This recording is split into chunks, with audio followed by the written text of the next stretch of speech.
এক গবেষণায় জানা গেছে ঢাকায় ৭৫,০০০ পথশিশু নেশায় আসক্ত। এই শিশুদের পুনর্বাসনে রাষ্ট্র সমাজের করণীয় কি?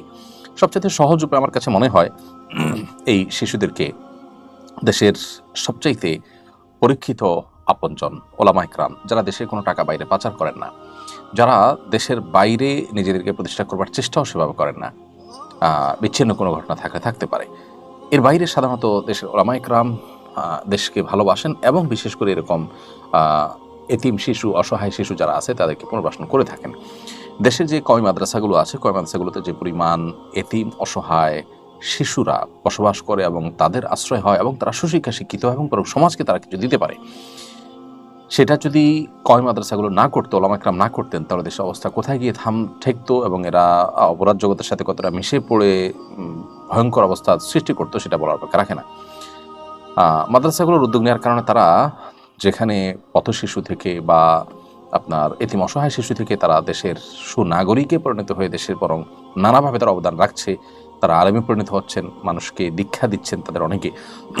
সেই জায়গা থেকে আমার কাছে মনে হয় ঢাকা যে ৭৫,০০০ পথশিশু নেশা আসক্ত হওয়ার কথা শোনা যাচ্ছে, তাদের পুনর্বাসনের জন্য ওলামা ইকরামকে দায়িত্ব দেওয়া হোক। যে সমস্ত এনজিওগুলো বিদেশিদের কাছ থেকে তহবিল এনে তারা নানাবিধ মুখরোচক প্রজেক্ট ইত্যাদির কথা শোনায় এবং এ জাতীয় শিশুদের দায়িত্বভার গ্রহণ করে, তাদের কাছে এরা কখনো ততটা নিরাপদ নয়। অতএব ওলামা ইকরাম বা কওমি মাদ্রাসাগুলোতে তাদের পুনর্বাসনের ব্যবস্থা করা হলে আমার মনে হয় যে সমস্যার সবচাইতে ভালো সমাধান করা সম্ভব।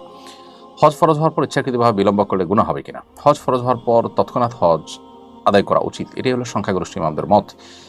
যদি তৎক্ষণাৎ না করে বিলম্ব করে তাহলে গুনাহগার হবে মানুষ, যদিও বিলম্ব করে পরে হজ করে ফেললে সেই গুনাহটা উইথড্র হয়ে যাবে।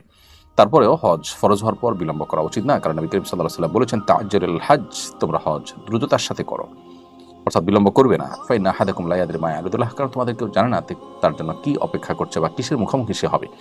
মুসনাদ আহমদে বর্ণিত আব্দুল্লাহ ইবনে আব্বাস রাদিয়াল্লাহু আনহু থেকে বর্ণিত হাদিসের আলোকে বোঝা যায় যে হজ আমাদের দ্রুততার সাথে করা উচিত। স্বাস্থ্য উপদেষ্টা পিতৃত্বকালীন ছুটি চালু করার সম্ভাবনার কথা জানিয়েছেন। আদতে এর প্রয়োজন আছে বলে মনে করেন কিনা, আর এটি শরীয়ত সম্মত কিনা? মাতৃত্বকালীন ছুটি থাকে, খুব যৌক্তিক।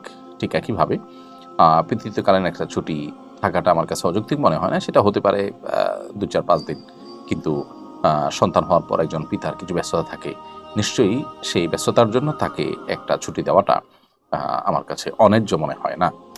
আমাদের এলাকার এক ব্যক্তিকে প্রতারণামূলকভাবে অজ্ঞান করে পড়াশোনার মাধ্যমে হিজড়া বানানো হয়েছে। সে এক সন্তানের পিতা, যেভাবেই হোক সে একজনের প্রতারণার ফাঁদে পড়ে এই দুরবস্থার শিকার হয়েছে। এ বিষয়ে আমার দুটি জিজ্ঞাসা। এক, এই অবস্থায় এরা পুরুষ হিসাবে বিবেচিত হবে নাকি নারী হিসাবে? 2, হিজড়া বানানোর ব্যবসা বন্ধ আমাদের করণীয় কি? কৃত্রিমভাবে যাদেরকে হিজড়া বানানো হয়েছে তারা মূলত তারা পুরুষ থেকে থাকলে জৈবিকভাবে তারা পুরুষ হিসাবে বিবেচিত হবে শরীয়তের দৃষ্টিকোণ থেকে। অতএব তাদেরকে হিজড়া মনে করার কোনো কারণ নাই, বরং তারা পুরুষ থাকবে, পুরুষের বিধিবিধান তাদের জন্য প্রযোজ্য হবে। এবং এই ধরনের কর্মকাণ্ড বেআইনি, অবশ্যই অন্যায় কাজ, বিধায় এগুলো বন্ধের জন্য আমাদের প্রত্যেকটা মানুষকে সচেতন হতে হবে এবং সামাজিক প্রতিরোধ গড়ে তুলতে হবে।